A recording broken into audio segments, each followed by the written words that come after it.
So ngayon, nandito na ako sa UST and papunta ako ng admission and sobrang init dito sa loob. So ito yung mga post nila dito and there are lots of students.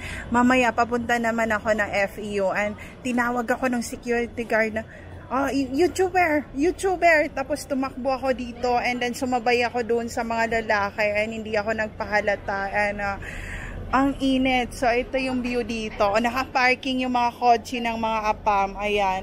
Ganyan sa private school. Paglabas yan sa school yan, ako lang ang taga-ilog talaga na nag-aaral sa private school. Lahat yan. Lahat yan. Naka-parking yan. Sinusundo sila. Ang gaganda ng bahay nila. Mga mansion yan. And mayayaman na yun ngayon. So, ito yung view dito. So, ayan. Tapos, ang akong mga itsura, ang daming gwapo at maganda sa university, sa private school. Ayan, pero dahil nga pagalingan ang labanan.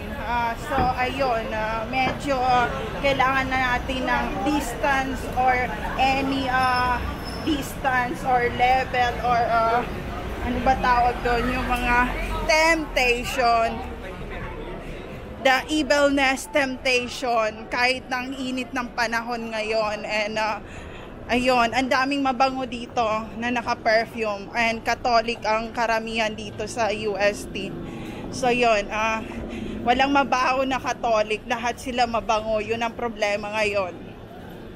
At walang Catholic na pangit, lahat sila may itsura and matatangos ang ilong. Magellan yun eh. So ito na, dito na tayo. Tapos ang dami nilang car dito. Lahat yung mga long nose yan sa private school. Walang pango na Catholic. Yun ang problema.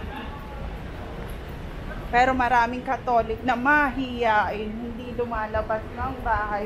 Kasi laging pinapagalitan ng magulang. So, ayun.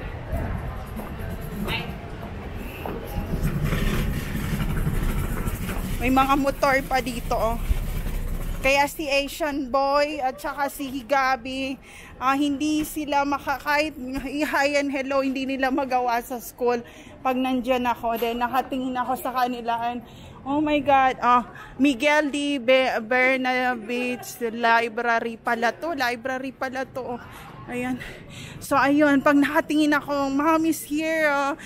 Hindi muna tayo mag-ayan. Hello, ganyan. Sabi ko, wag niyo akong gawing tanga. So, ngayon, papasok ako sa loob.